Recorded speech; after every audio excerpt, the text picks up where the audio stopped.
কবিতা দাফন, রচনায় ইব্রাহিম খলিল, দাদা ওয়াজউদ্দিন মাদব্বরের স্মরণে।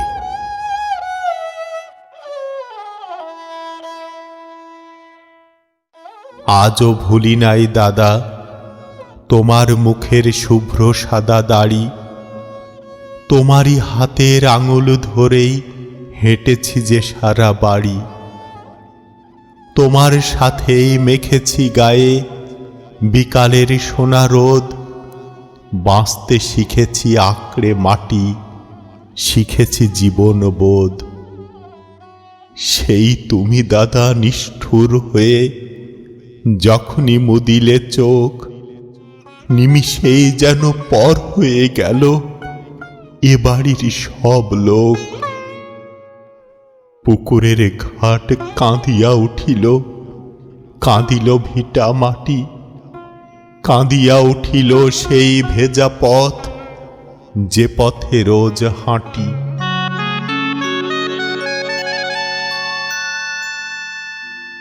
বাড়ির উঠান কাঁদিয়া উঠিল তোমার মরণ শোকে, কানাই কানাই পূর্ণ বাড়ি দেখিতে তোমায় লোকে।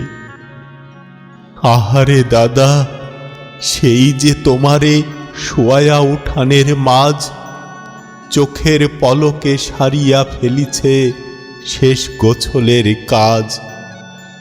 এত সুন্দর মুখখানি তোমার কাফন জড়ানো সাজে, ভাবিলেই আমার হৃদয়ের কোণে বেদনার বিন বাজে। গোসলের পর মুখমণ্ড যেন নূরের আভা ঝরে, তখনও দাদা ভাবি নাই তোমায় রাখিব কবর ঘরে। বিছনা লাছি নাই, হোগলা পাতি নাই, জড়াইনি চাদরে, সমান মাটিতে বালিশে ছাড়া শোয়া দিছি আদরে। আহারে তোমার সোনার শরীর মাটিতে থুয়েছি কবে, দাদারে আমার ঘর ছাড়িয়া তুমি কেমনে কবরে রবে।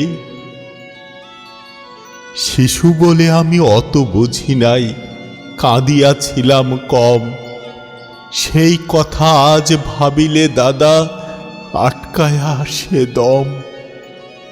তোমার আগেই বাবারে থুয়েছি তোমার কবরের পাশে,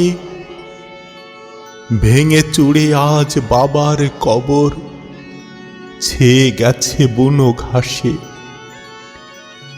আদরের আরো দুই ছেলে তোমার জীবন যুদ্ধে হারিয়া, তাহারাও গেছে পাষাণের মতো এই আমারে ছাড়িয়া। শোনো দাদা মোর তোমারেই বলি, চাপায়া বুকে পাথর, কবরের মাটি খেয়ে নিল বুঝি তোমাদের বাদামি গতর। তোমার পাশেও দাদিরে দিছি জনমের মতো মাটি, সেইখানেও দাদা তোমার মতোই তাহারেও দেইনি পাটি। তিনটি ছেলে বুকে লয়ে দাদা তুমি ঘুমাও কবর ঘর, এত তাড়াতাড়ি আমারে তুমি কেমনে করিলা পর।